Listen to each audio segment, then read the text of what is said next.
فرمایا ہاں اللہ کو ایک مانتا ہوں. انہوں نے کہا دلیل کیا ہے؟ کہا دلیل یہ ہے کہ مجھے مصطفیٰ نے کہا ہے اللہ ایک ہے.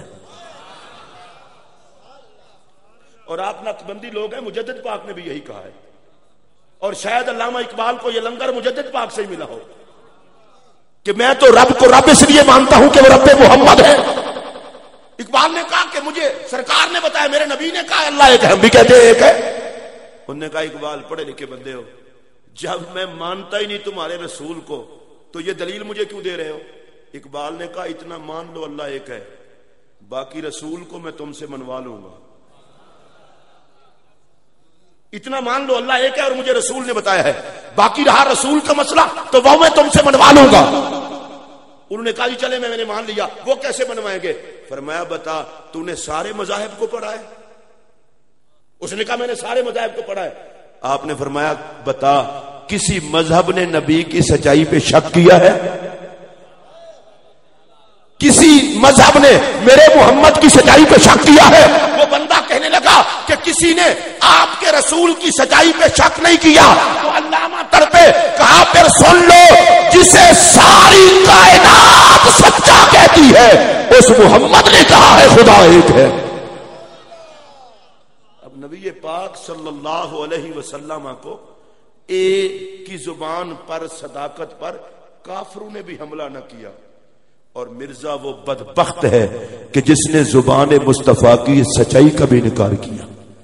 اور آگے چلیے، میں چونکہ بالکل شارٹ کر رہا ہوں، حضرت سیدنا صدیق اکبر رضی اللہ عنہ خلیفۃ الرسول بلا فصل، افضل البشر بعد الانبیاء بالتحقیق، حضرت سیدنا صدیق اکبر کے دور خلافت میں سب سے پہلی جنگ ختم نبوت کی عقیدے کی تحفظ کی جو جنگ لڑی گئی وہ پہلی جنگ تھی صدیق اکبر کے دور خلافت میں.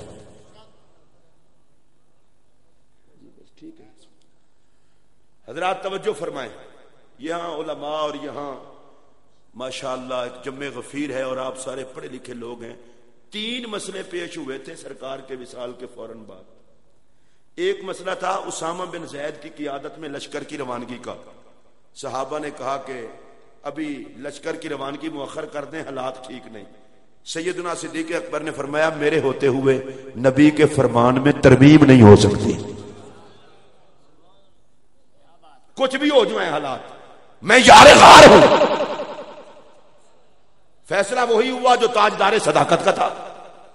دوسرا مسئلہ زکوٰۃ کا، اور زکوٰۃ کے منکر پیدا ہوئے تو حضرت سیدنا عمر فاروق اعظم تک نے مشورہ دیا. حالانکہ آپ کو پتہ ہے نبی کے صحابہ میں حضرت عمر ایڈا تکڑا جنا ہے جدے قدماں دے نشان تو شیطان ڈردا ہے، جن کے قدموں کے نشان سے شیطان ڈرتا ہے. حضرت عمر جیسے بندے نے کہا حضرت جی حالات ٹھیک نہیں، زکوٰۃ کے منکروں سے بعد میں نمٹ لیں گے، تھوڑی سی نرمی کریں. اب یہ جملے صدیق اکبر کے ہیں، میں کہنے لگا ہوں میری زبان نہ جل جائے میں کہوں. صدیق اکبر نے کہا دور جہلیت میں بڑا بہادر تھا، کلمہ پڑھ کے بزدل ہو گئے، تجھے تو مصطفیٰ نے بہادر سمجھ کے مانگا تھا. عمر تیرا یہ مشورہ اگر مجھے ابو بکر کو اکیلا بھی لڑنا پڑا اکیلا لڑوں گا، لیکن دور رسالت میں دی جانے والی زکوٰۃ کی ایک رسی بھی روکی تو رکنے نہیں دوں گا. میں حضرت صرف ایک اشارہ کر کے آگے بڑھ رہا ہوں. منکرین زکوٰۃ کے خلاف اکیلا لڑوں گا. اب ظاہر ہے اکیلا کس نے چھوڑنا تھا؟ حضرت عمر نے وہی فیصلہ مانا جو صدیق اکبر کا تھا. لیکن میں یہاں ایک اور جملہ کہتا ہوں، تمہیں یہ فکر پڑی رہتی ہے کہ فلاں نہیں مانتا فلاں نہیں مانتا. جس صدیق اکبر نے زکوٰۃ کے منکروں کو اتنا سختی کی ہو، اب زکوٰۃ کے منکر صدیق کو کیسے مانے؟ آپ بڑے ڈھلے ڈھلے بول دے ہو. چلو رب پوچھے تو آڈے کو لے جائے نہیں بولنا چاہتا. زکوٰۃ کے منکر کیسے مانے؟ اب ایک جملہ سنو بڑی توجہ سے. صدیق اکبر میرے نبی کے صحابہ میں وہ صحابی ہے جسے سرکار نے فرمایا ارحم امتی بے امتی ابو بکر، میری ساری امت میں سب سے نرم دل بندہ ابو بکر ہے. اچھا نرم دل بندہ ابو بکر ہے اور ان کا طریقہ دیکھیں. اسامہ بن زید کی قیادت میں لشکر ضرور جائے گا, زکات کے منکروں کو نہیں چھوڑوں گا. اور اس سے پہلے باپ نے نبی کی شان میں گستاخی کا کلمہ کہا, تھپڑ دے مارا. باپ نیچے جا گرا. میں نے کہا صدیق اکبر, ہم نے تو آقا سے یہ سنا ہے تیرے جیسا نرم دل کوئی نہیں. فرمایا زمانے کو بتانا چاہتا ہوں, نرم دل ہونا اور بات ہے, غیرت مند ہونا اور بات ہے.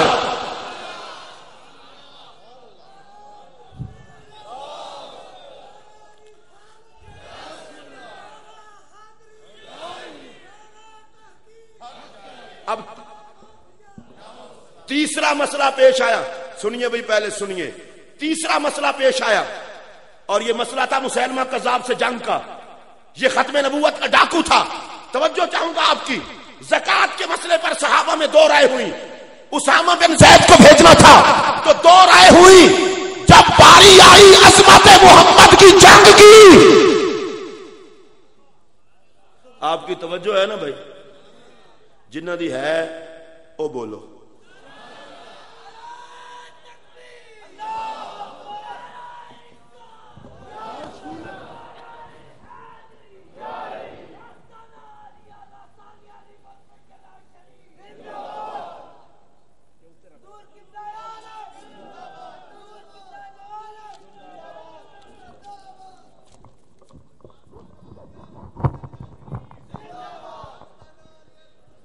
نعرہ تکبیر, نعرہ رسال, نعرہ رسال, نعرہ رسال, نعرہ تحقیق, نعرہ حیدری, نعرہ غوثیہ.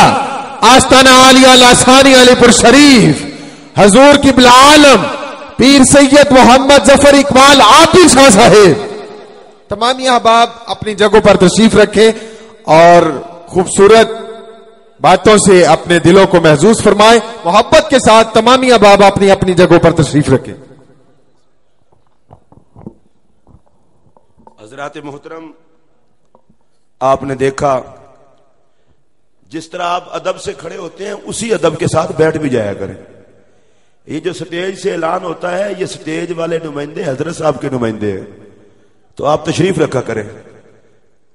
آج کی محفل کے صدر گرامی قادر اور آستانہ عالیہ کے سجادہ نشین حضرت قبلہ پیر طریقت رہبر شریعت پیر سید محمد ظفر اقبال عابد شاہ صاحب دامت برکاتہم العالیہ کی جلوہ گری ہوئی. تو میں یہ عرض کر رہا تھا, دیکھیں اختلاف ہوا, زکات کے مسئلے پر دو رائے پائی گئی. تھوڑی سی نرمی کر لیں, بعد میں نبڑ لیں گے. حضرت اسامہ بن زید کے لشکر کو بھیجنا تھا. سیدنا صدیق اکبر کا دور خلافت رضی اللہ تعالیٰ عنہ, تو کہا ذرا ابھی لشکر کو نہ بھیجیں, ریاست کو خطرہ ہے.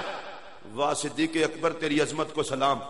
کہا ریاست کے خطرے کی بات نہیں, ابو بکر کے ہوتے ہوئے مصطفیٰ کے فرمان میں ترمیم نہیں ہوگی.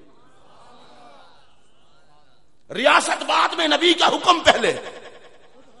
زکات کا مسئلہ آیا تو یہی بات, لیکن باقی صحابہ نے تو اختلاف کیا. لیکن جو میں اگلی بات کرنے لگا ہوں توجہ سے سنو, اللہ کی قسم اٹھا کے کہنا چاہتا ہوں, مسیلمہ کذاب کے خلاف جنگ کا وقت آیا, کسی ایک صحابی نے بھی نہیں کہا حالات نہیں ٹھیک.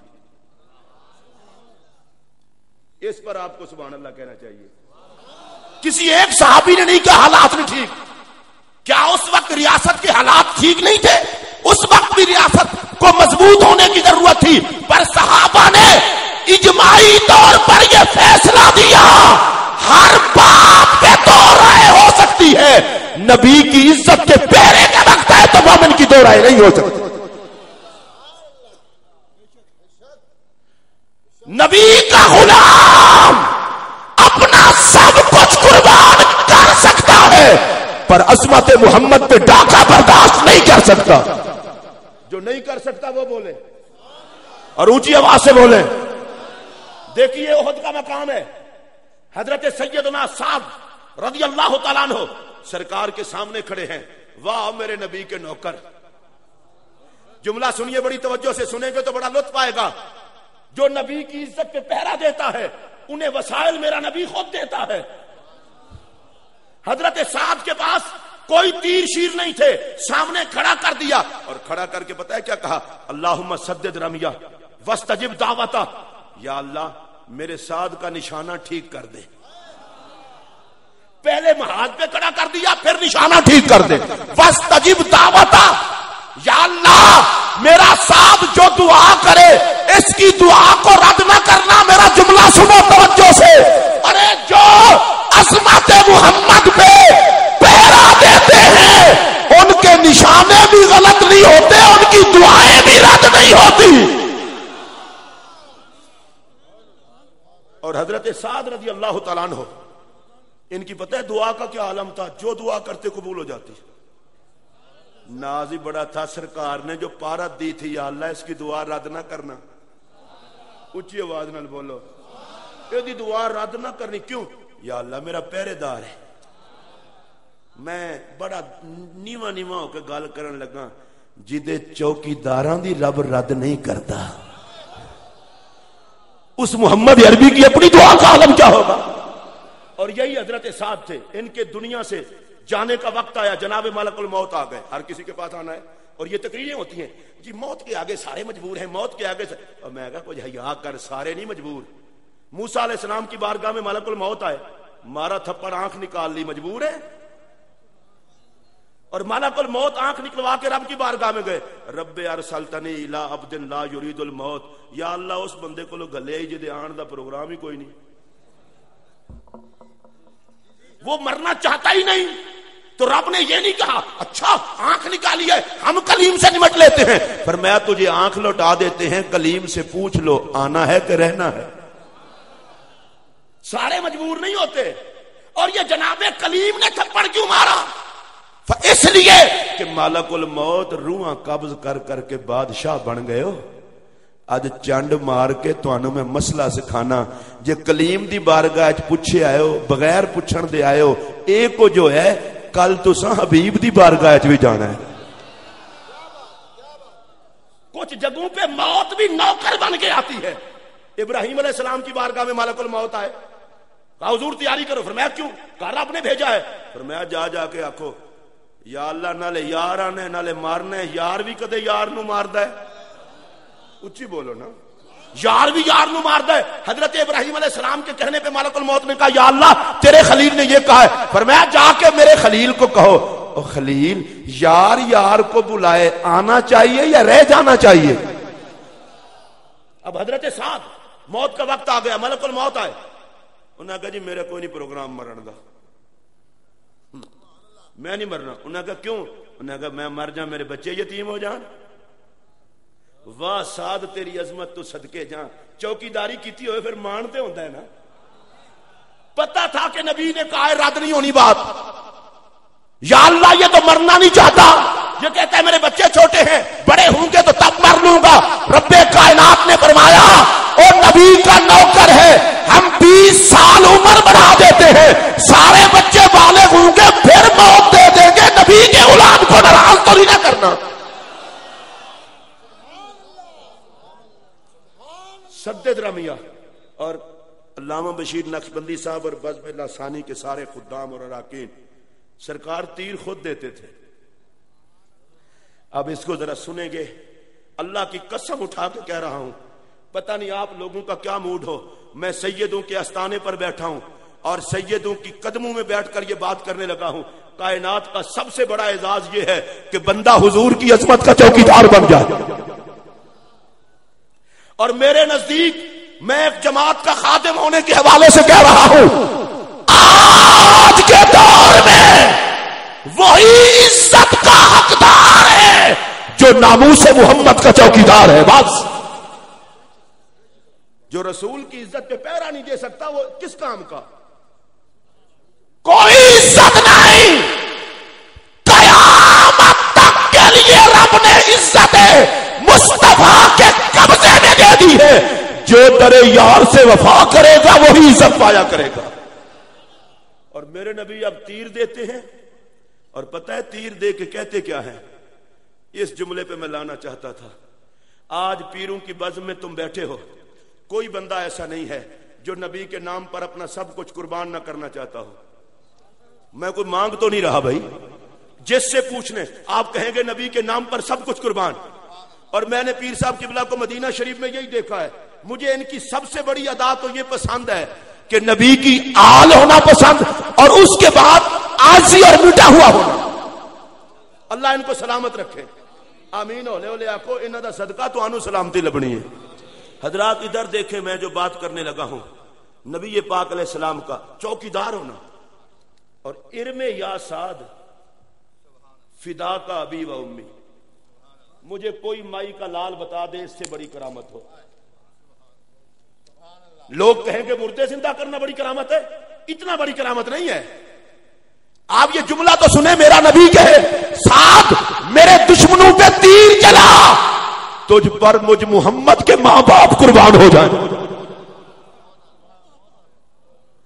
اے جڑے سیداں دی بات میں بیٹھے ہو تو نہیں بولے نا میں تو کچھ نہیں آندا. اچھی آواز نال بولو زور نال بولو. میرا ایک جملہ سن لو. بندہ اپنا جھگا لٹا دے جائیداد قربان کر دے اولاد قربان کر دے اور مدینے کا تاجدار قبول کر لے تب بھی سودا سستا ہے مہنگا نہیں. پر کیا کہنا ہے صدا کا کہ غلام غداروں پہ تیر برسا ہے اور میرا نبی کہے تجھ پر میرے ماں باپ قربان.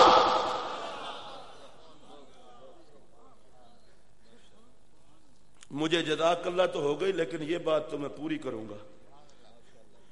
ادھر دیکھو میری طرف. میں قسم اٹھا کے کہہ رہا ہوں رسول کی ناموس کے چوکیدار بنو چوکیدار بنو چوکیدار بنو. میرا نبی تمہیں تک رہا ہے میرا نبی تمہیں دیکھ رہا ہے. او صدیق اکبر کے غلاموں امام حسین کے نوکروں آؤ تہیا کرو. وجود کی ہر بوٹی عظمت محمد کی وفا کا ترانہ پڑتی دکھائی دے گی.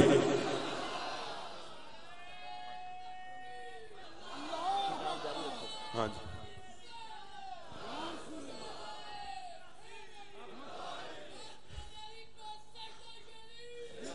ادھر دیکھو حد ہو گئی عطا کی حد ہو گئی عطا کی. میں اگر کہوں نبی پر میرے ماں باپ قربان میری اماں کی قیمت کیا ہے مصطفیٰ کی چوکھٹ میں میرے باپ کی قیمت کیا ہے. آپ کہیں ماں باپ قربان آپ کے باپ کی آپ کی ماں کی قیمت کیا ہے. اور چوکیداری کی قیمت دیکھنی ہو تو زبان رسالت سے سن. اماں ہو آمینہ باپ ہے عبداللہ اور میرا نبی کہتا ہے تیر چلا تجھ پر میری اماں قربان. سبحان اللہ. اونچی آنکھو. میرے ابا جی قربان ابا جی قربان. اس کا مطلب یہ ہے کہ جو مصطفیٰ کی عظمت کے پیرا دیتا ہے مدینے والا سب کچھ اسے عطا کر دیتا ہے. فدا کا ابی و امی فدا کا ابی و امی. اے سعد تجھ پر میرے ماں باپ قربان. آپ کہہ لیں سبحان اللہ. ہم سارے لوگ کہتے ہیں یا رسول اللہ آپ پر ہمارے ماں باپ قربان. جن کا یہ عقیدہ ہے اونچی آواز نال بولو زور نال بولو. اور میں نے اگلے دن بھی کہا تھا اب بھی کہہ رہا ہوں سنیوں کے علاوہ نبی پر سب کچھ قربان کر ہی کوئی نہیں سکتا. اس لیے کہ جن کا عقیدہ یہ ہو کہ نبی فائدہ کوئی نہیں دیتا نبی بچاتا نہیں ہے نبی کر کچھ نہیں سکتا وہ کیوں مرے گا. ان بزرگوں کا لنگر کھانے والے چشتی نقشبندی قادری سہروردی یہ جتنی نسبتوں والے لوگ ہیں یہ نبی کے نام پہ کٹ مرتے ہیں. انہیں پتا ہے نبی کے نام پہ کٹ مریں گے مدینے والا قبر کو 4 چاند لگانے آ جائے گا. پل صراط پہ جائیں گے پار لگانے آ جائے گا. حشر کی گرمی میں دامن رحمت میں چھپانے آ جائے گا. پیاس لگی ہوگی جام کوثر پلانے آ جائے گا. اور میزان میں سختی ہوئی تو عمل پورے فرمانے آ جائے گا. ارم یا سعد فدا کا ابی و امی. تیر بھی آپو. یہ اگر آپ جملہ سن لیں گے بڑی مہربانی ہوگی آپ کی. آپو تیر دے کے خود بھیک دیں خود کہیں منگتے کا بھلا ہو، نشانہ سیدھا کرنے کی دعا بھی خود، تیر بھی خود. اس میں جو مجھے مسئلہ سمجھ آیا وہ آپ کو بتانا چاہتا ہوں، سنیں گے تو بڑا لطف آئے گا. مجھے اس سے مسئلہ یہ سمجھ آتا ہے، اور نبی کی عظمت کا مسئلہ ہو، وسائل کی تلاش میں نہ رہا کرو. عظمت محمد کی جنگ وسائل سے نہیں، نبی کے وسیلے سے لڑی جاتی ہے. مجھے ایک بہت بڑے مناظرے میں، ان کا نام نہیں لوں گا، ایک دن کہنے لگے کہ میں جب کسی بد مذہب سے مناظرہ کرنے جاتا ہوں تو میں بڑا حیران ہوتا ہوں کہ رات کو جس سوال کا جواب مجھے نہیں بن پاتا، مناظرے میں ایسا ٹھوک کے جواب دیتا ہوں وہ بول ہی نہیں سکتا. تو مجھے کہنے لگے کہ مولانا بات بتائیں اس کی وجہ کیا ہے. میں سوچتا ہوں، میں نے کہا حضرت امتحان نہ لو، میں آپ کو ابھی بتا دیتا ہوں. کہنے لگے وہ کیا؟ میں نے کہا حضرت سعد رضی اللہ تعالی عنہ جب دشمنوں پہ تیر چلاتے تھے تو تیر دیتا کون تھا؟ انہیں کہا سرکار دیتے تھے. تو میں کہا تو انہوں نہیں سمجھ آئی، جڑا نبی دی عظمت دی جنگ لڑے انہوں دلائل دا لنگر بھی مدینے دا تاجدار عطا کرتا ہے. آج تک ایسا نہیں ہوا کہ کوئی سنی عالم دین میدان مناظرہ میں شکست کھا کے آیا ہو. اس کی وجہ کسی سنی کا علم نہیں، محمد کا لنگر ہے.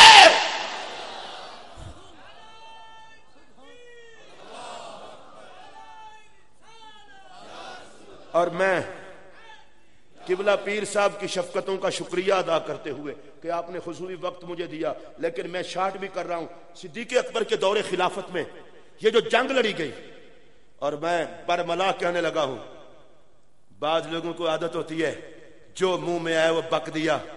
جماعت اہل سنت پاکستان کا ذمہ دار ہونے کی وجہ سے، اور میں سادات کی موجودگی میں کہہ رہا ہوں، جھوٹے پر خدا کی لعنت. ہم انبیاء کے بعد کائنات بشریت کا تاجدار صدیق اکبر کو جانتے ہیں. اور یہ میرا جملہ اچھی طرح سے سن لیں، یہ کسی کی وجہ سے نہیں، اپنے نبی کی وجہ سے. جڑا ڈھلا بولے وہ دیکھو خدا پوچھے، جڑے جڑے مندے انہیں اونچی آواز میں بولو، ہاتھ کھڑا کر کے بولو، زور نال بولو. عداوتیں اور ہوتی ہیں، دشمنیاں اور ہوتی ہیں، بکواسیں اور کی جاتی ہیں. جو رسول کے مسلح پہ کھڑا ہوا ہو، علی جس کا مقتدی بنے، اور جڑا ڈھلا بولے وہ دیکھو بھی رب پوچھے. عمر جس کا مقتدی بنے، عثمان جس کا مقتدی بنے. ارے سن لو، سرکار کے وصال کے بعد ساری وی آئی پی جماعت صحابہ نے جسے اپنا امام مانا زمانہ اسے صدیق اکبر کہتا ہے.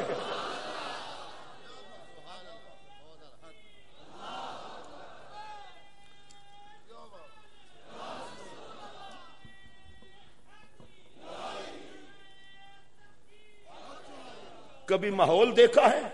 حضرت مولا علی کرم اللہ وجہ الکریم کو ایک صاحب نے کہا تھا، اب میں نام نہیں لیتا کیونکہ ان پڑھ لوگ غلط مطلب لیتے ہیں.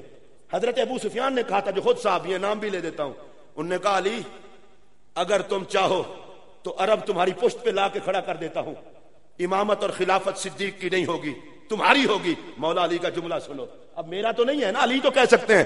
فرمایا ابو سفیان کلمہ پڑھ کے بھی جاہلیت علیاں تیریاں شرارتاں نہیں مکیاں. نہیں نہیں اینج نہیں، اچھی بول، اچھی بول. میں اگلا مسئلہ دساں، اور زور نال بول، دل لا کے بول. حضور یہ حضرت علی کا فرمان کیا مطلب؟ اور صدیق اکبر کی امامت اور صدیق اکبر کی خلافت کا انکار کرنے والا علی کی نگاہ میں شرارتی ہے. کوئی کمینہ ہوگا جو علی کی محبت کا نعرہ لگا کے صدیق کو پھونکے. صدیق حضور کے بعد ساری امت کا امام ہے، علی کا امام، عمر کا امام، عثمان غنی کا امام، اور قیامت تک آنے والی ساری حضور کی امت کا امام. اور آپ کو کیا بات بتاؤں، کبھی یہ تو دیکھیں کہ یار مسلح ہے میرے نبی کا، تو آڑے جو جنہ دی آواز اپنی ہے نہ وہ بولو، کرایہ دار نہ بولن. سنیاں اچ کرایہ دار زبان نہیں چلتی، وفادار زبان چلتی ہے. اچھی بولو، اچھی. اے دیکھو محرم دا موقع آندے، کرایہ دار صرف 10 دن تے وفادار سارا سال. اونچی آواز نال بولو نا. حضرت سیدنا صدیق اکبر صرف کیفیت بیان کر کے آگے چلوں گا. کس مصلی پہ کھڑے ہیں؟ نہیں ابھی میرا جملہ مکمل ہونے دے. مسجد میرے نبی کی، نمازی میرے نبی کے. اے میری طرف دیکھو یار، مسجد میرے نبی کی، نمازی میرے نبی کے، مصلی میرے نبی کا. علامہ بشیر نقشبندی صاحب فرق صرف اتنا ہوا، کل جس مصلی پہ آقا کھڑے تھے آج اسی پہ صدیق اکبر کھڑے ہیں، اور ساری جماعت پیچھے ہے. جو میں جملہ کہنے لگا ہوں خدا کی قسم اٹھا کے کہہ رہا ہوں، اگر زندگی بھر یاد نہ رہے تو صدیق و علی کے نوکر کی تقریر کا فائدہ کیا؟ جنہوں نے صدیق اکبر کو اپنا امام، قائد اور خلیفہ بلا فصل مانا، ان میں ایک بندہ بھی 2 نمبر نہیں تھا. اونچی آواز میں بولو، ایک بندہ بھی 2 نمبر نہیں تھا، سارے وی آئی پی. سنو میرا جملہ. ارے جس کلاس کو نبی نے پڑھایا ہے اس کلاس نے بالاتفاق صدیق اکبر کو اپنا امام اور قائد مانا. ہم نوکر ہیں. میں اگلے دن ایک جگہ تقریر کرنے گیا، میں نے اصلاح کی. ایک نقیب ہیں، وہ بیچارے قد ان کا بہت چھوٹا ہے، اللہ بڑا کر دے، قادر ہے. انہوں نے تقریر کر، انہوں نے کہا جی صدیق اکبر نقشبندیوں کے پیر ہیں. بظاہر نقشبندی حضرات بہت خوش ہوتے ہیں. میں نے کہا زبان سنبھال، چشتیوں کے نہیں ہیں، قادریوں کے نہیں ہیں، سہروردیوں کے نہیں ہیں. میں کہا حیا کر، صرف نقشبندیوں کے پیر نہیں، حضور کے بعد نبی کی ساری امت کے پیر کا نام صدیق اکبر ہے.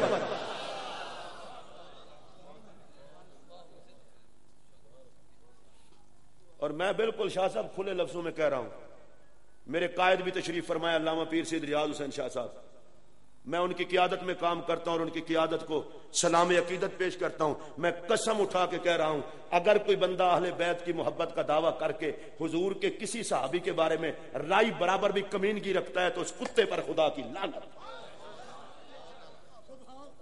اور اگر کوئی صحابہ کی محبت کا دعویٰ کر کے اہل بیت کے بارے میں رائے برابر بھی وہ حرام زدگی کا مظاہرہ کرتا ہے تو اس پر بھی خدا کی لعنت. ہم تو سنی کہتے ہیں اس کو ہے جو یاروں کا بھی نوکر ہو، رشتہ داروں کا بھی نوکر ہو.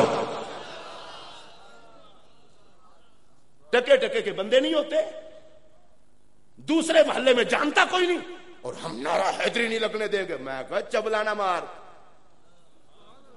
ہون کیوں ڈھلے ہو گئے؟ اونچی بولو نا، ٹلا کے بولو. جڑے مولا علی دے نوکر ہو گج وج کے بولو. ٹکے دا بندہ نہیں ہوتا، ہم نعرہ حیدری برداشت نہیں کرتے. میں نے کہا تو ہوتا کون ہے؟ تیری حیثیت کیا ہے؟ تیری اوقات کیا ہے؟ میرا یہ جملہ سن لو اور میں اس کا ضامن بھی ہوں. پیر کہلا کے اگر کوئی علی سے چلے تو زمانے کا یزید ہے، اور مولوی کہلا کے علی سے جلے تو زمانے کا ابو جہل ہے. پیر اور مولوی وہ ہے جو نوکری کرے علی کے در کی، صدیق کے در کی.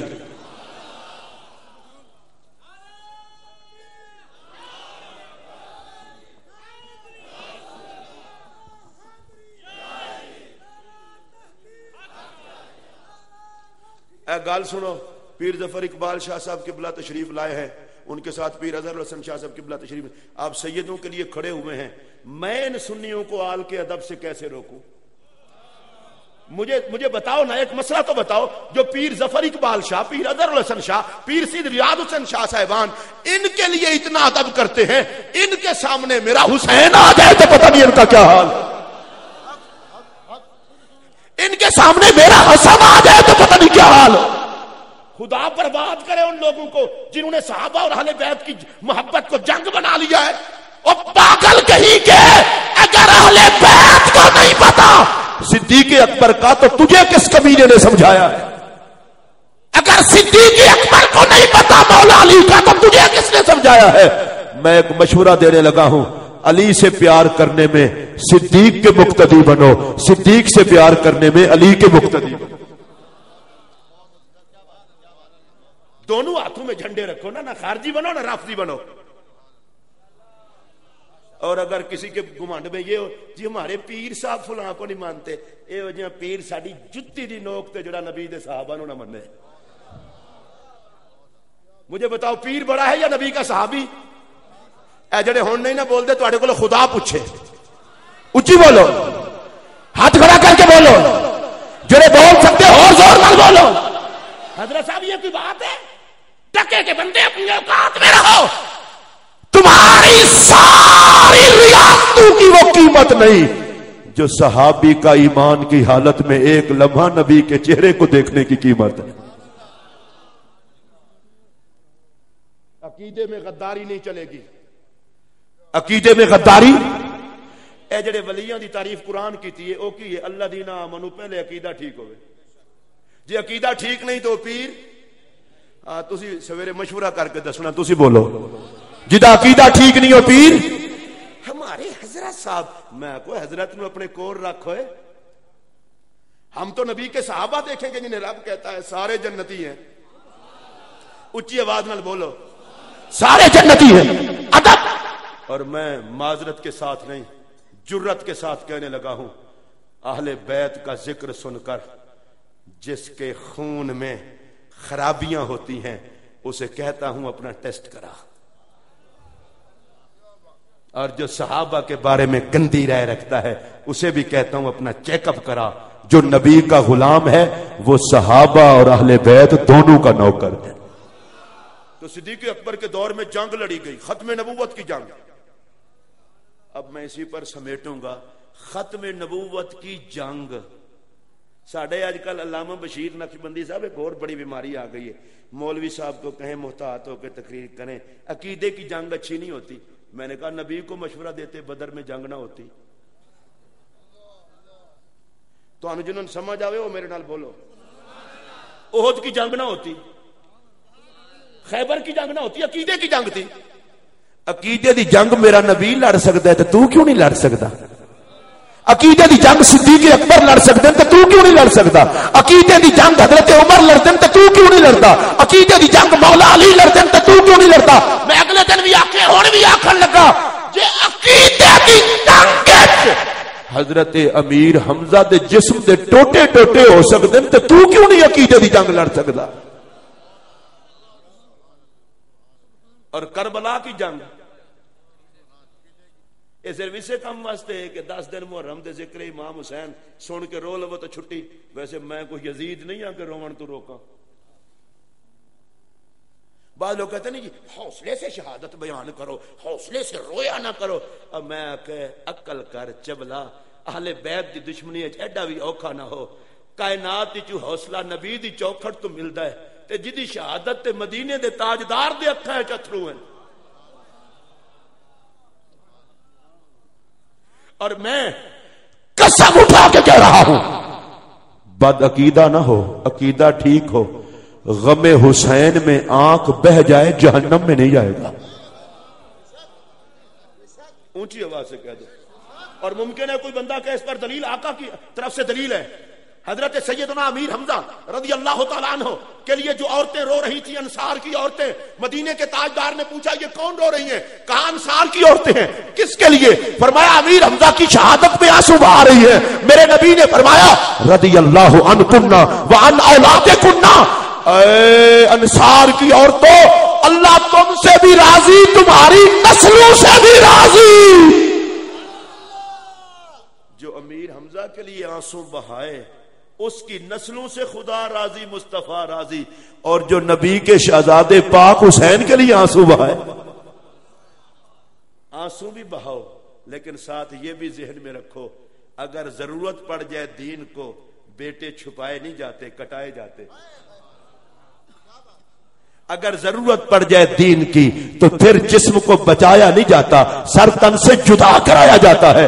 حضرت سیدنا صدیق اکبر نے کہا مسلمہ کذاب نبوت ختم نبوت پہ ڈاکہ ڈال رہا ہے. صحابہ اب کیا رہے؟ انہوں نے کہا جی لڑیں گے چاہے ریاست کے ساتھ کچھ بھی ہو. وجہ صحابہ نے بتایا جان کی حفاظت بعد میں نبی کی عزت کی حفاظت پہلے. سینکڑوں صحابہ شہید ہوئے، سینکڑوں صحابہ، اور یہ کس جنگ میں؟ ختم نبوت کی جنگ پہ۔ لو اس بات پر میں اپنی گفتگو کو سمیٹنے لگا ہوں، ختم نبوت کی جنگ پہ۔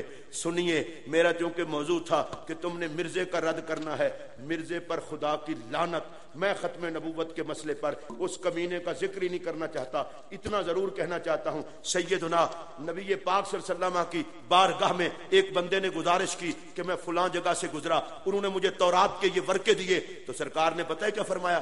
صرف وہ جملہ کہوں گا اور قیامت تک مرزائیت سے نفرت ہو جائے گی۔ مدینے کے تاجدار نے فرمایا اگر موسیٰ علیہ السلام بھی ظاہری حیات میں آ جائیں تو وہ بھی تابعدار میرے ہوں گے۔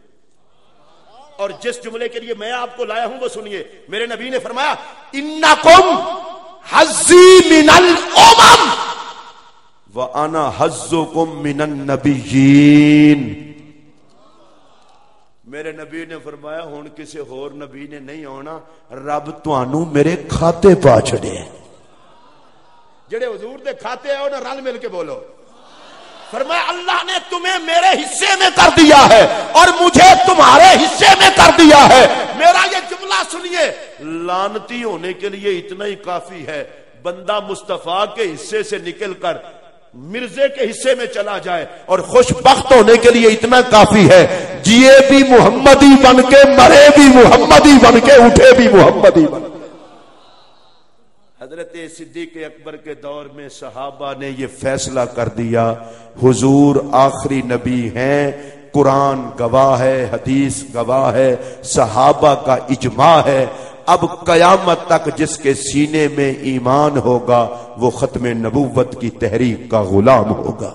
میں پیر طریقت مخدوم و محترم حضرت قبلہ پیر سید محمد ظفر اقبال شاہ صاحب عابد دامت برکاتہم العالیہ کی تمام تر شفقتوں کا شکریہ ادا کرتے ہوئے دعا کرتا ہوں اللہ سادات کے اس آستان کرم کو سلامت رکھے، ان کے سائے میں رہنے والوں کو سلامت رکھے۔